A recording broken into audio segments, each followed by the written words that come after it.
Greetings, true believers. My name is Renegade Operative, and today I will be talking to you about some points discussing Spider-Man on the PS4, this game that was announced during E3 2016. It's been a long time coming, but I'm thoroughly excited for this game on the PS4.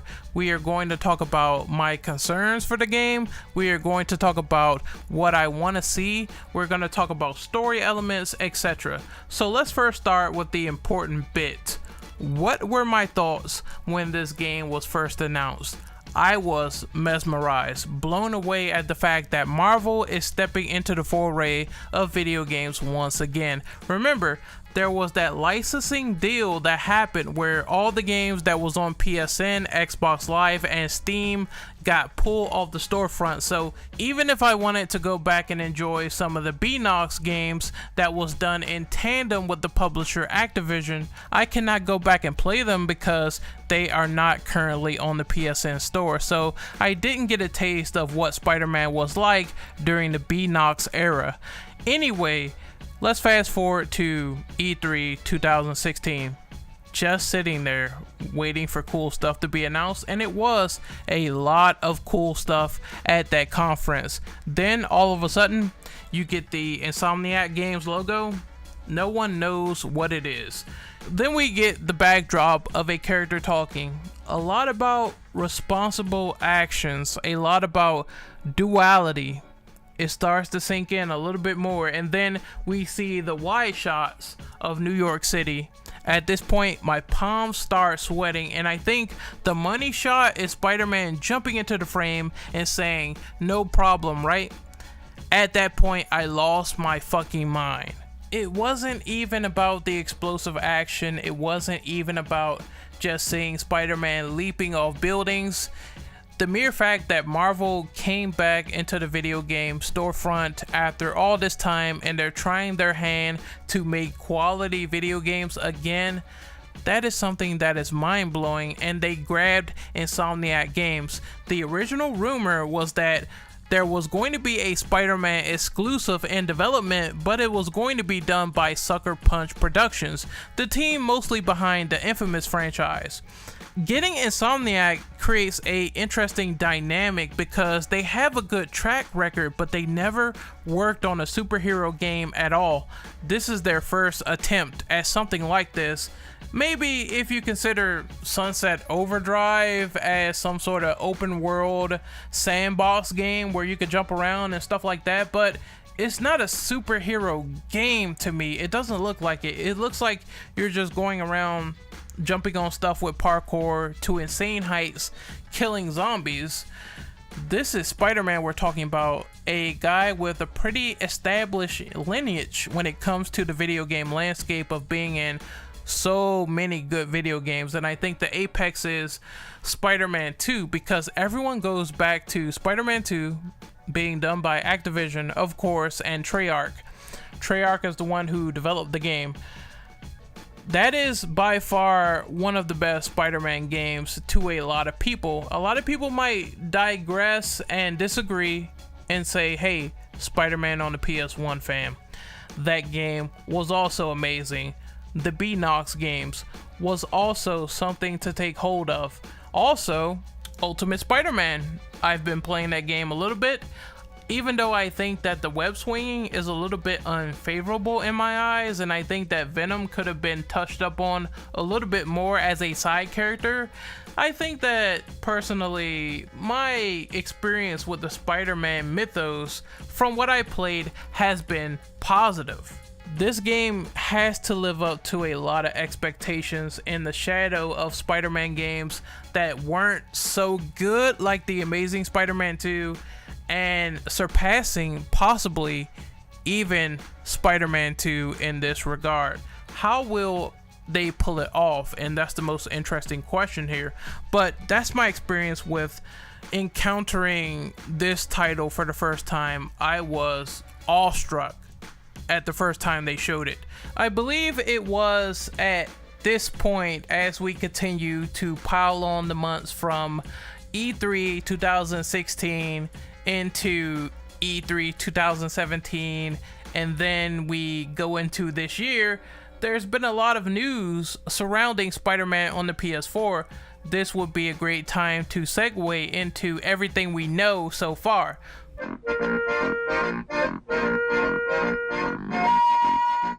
Demos for this game have already been published to the private beta testers.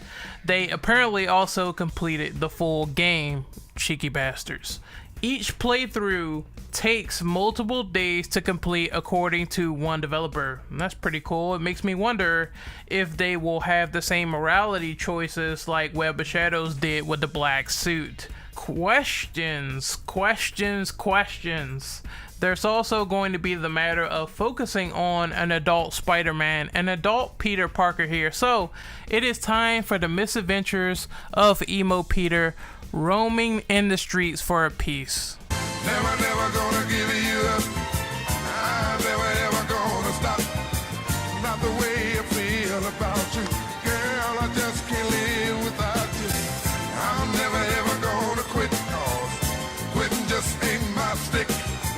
According to Insomniac Games, the map of New York City in Spider-Man for PS4 is about 4 to 6 times bigger than the map of Sunset Overdrive. That's a huge bitch. The web physics and Spidey himself reacts naturally to the environment, so expect fancy acrobatics or whatever when Spider-Man is attaching himself to a surface like a hand-drawn French girl. It seems like there's a nice sense of realism when it comes to web swinging around from point to point like you could in Spider-Man 2 and Ultimate Spider-Man instead of randomly web swinging in the air.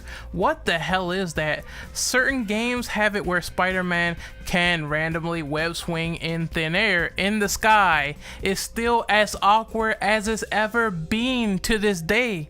The developers confirmed that other Marvel characters may pop up in this universe, although the focus is entirely on Spider-Man. It's not really uncommon. In Spider-Man games, you have characters like the Punisher, Daredevil, Beast, and the Human Torch all appear in the PS1 Spidey classics, Spider-Man 1 and Enter Electro, of course. It was discovered by some people on Reddit who had way better eyesight than my blind ass that the Sanctum Sanatorium does exist in the exterior of New York as we scale some buildings in the Spider-Man trailers. Maybe we will definitely bump into Doctor Strange in this game. Hey, maybe Spidey and Strange will go fight Dormammu, and maybe Doctor Strange will use a bargaining chip. Maybe that will be offered. Wouldn't that be such a great idea?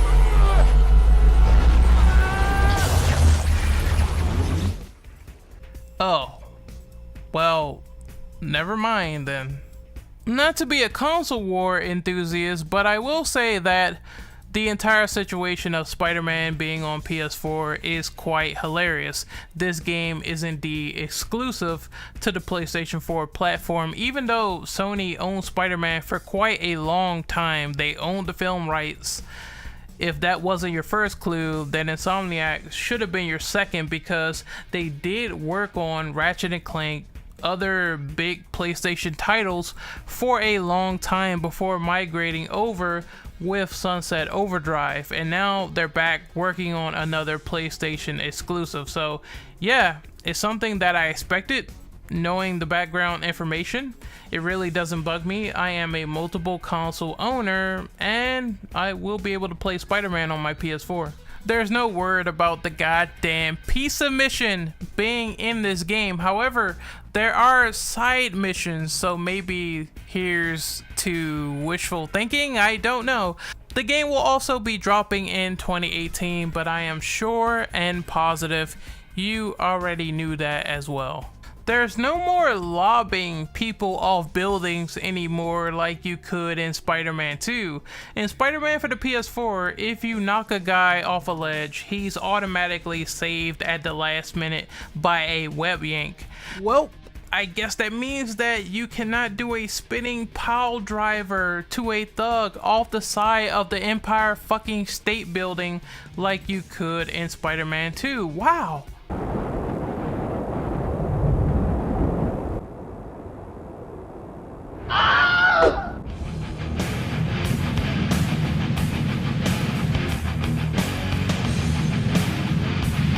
Lucky for you, I pull my punches. Wow, this game sucks. Way to break up the ludonarrative dissonance, boys.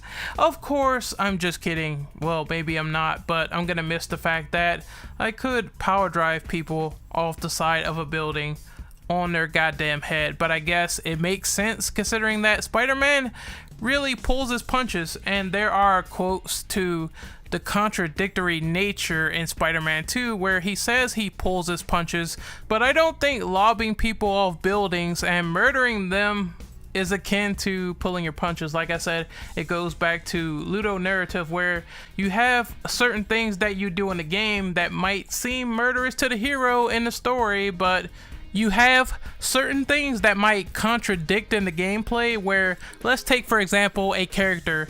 He is a redeemable hero in the story. He doesn't like killing people, but in the gameplay, you might be required to kill someone, and then the story continues on as normal, as if he didn't realize that he murdered 30 people.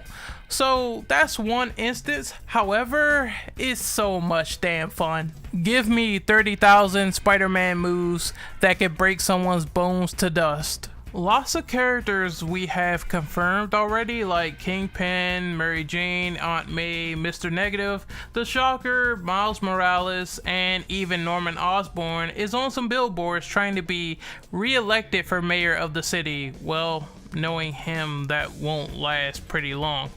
The story is going to focus more on the duality of Spider-Man and Peter Parker, and I love that idea because while Peter might sound boring to play with on paper, you never know what boundaries they might break, as Peter does struggle a lot with responsibility, a lot with actually being Spider-Man, a lot with being an icon, a hero, while his life can crumble for doing the right thing. Speaking of story, apparently the white spider on his chest is going to be somehow story related according to Insomniac.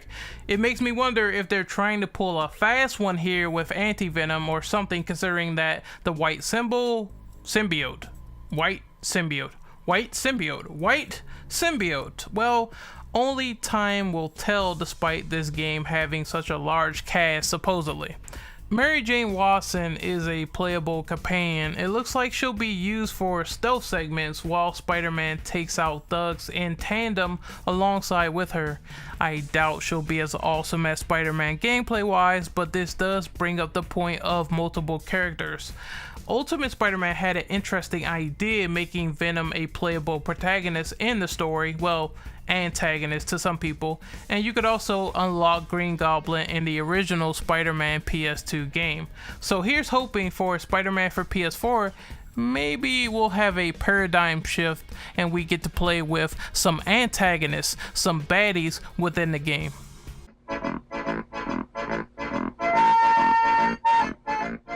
For this final part of the video, it goes without saying that we really need to talk about the gameplay, talk about how Insomniac seems to be progressing on moving forward, and then talk about a lingering concern that I have about Spider-Man on the PS4. So first, let's jump into the negative. Even though they did address this issue, the problem with Spider-Man on the PS4 that I have currently that I am worried about is the QuickTime events.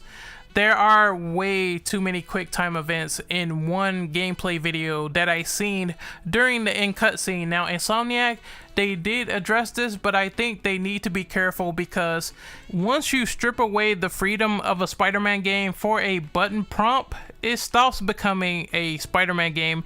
It stops becoming a game all about the webhead. It stops becoming something special. Granted, there are a lot of Spider-Man games with QuickTime events, but the problem is I don't want this game in particular to feel oversaturated with basic mechanics, basic mistakes like Spider-Man 3 did. Okay, Spider-Man web swings in a sewer in Spider-Man 3.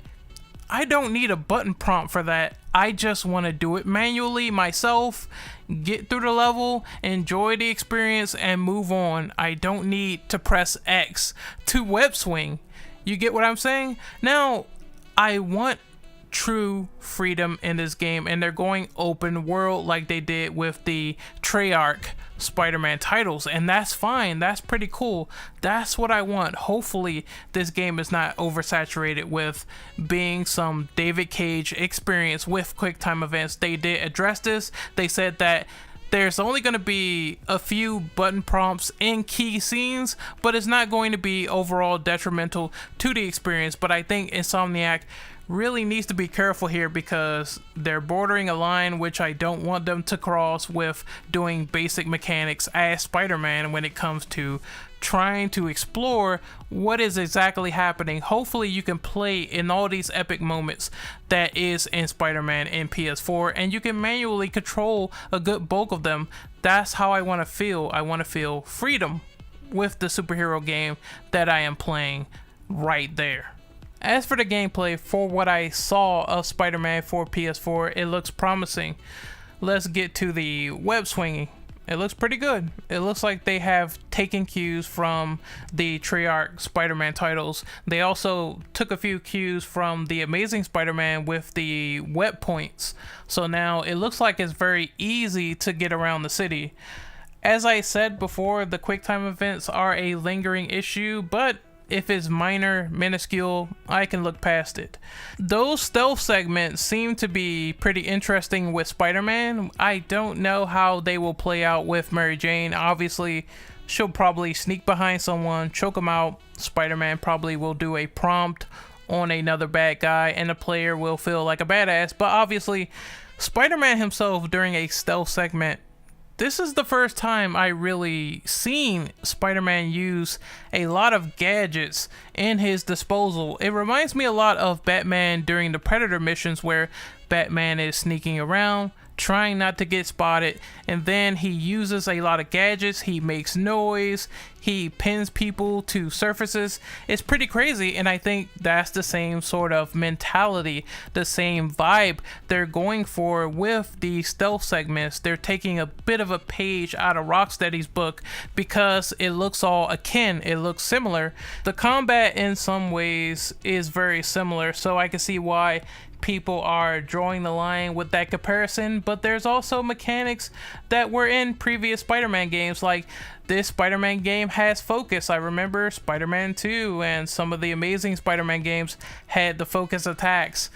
I also noticed this game is big on environmental attacks. Spider-Man might pull a power generator and launch it at an enemy. Spider-Man might pull a crane and hit someone with it.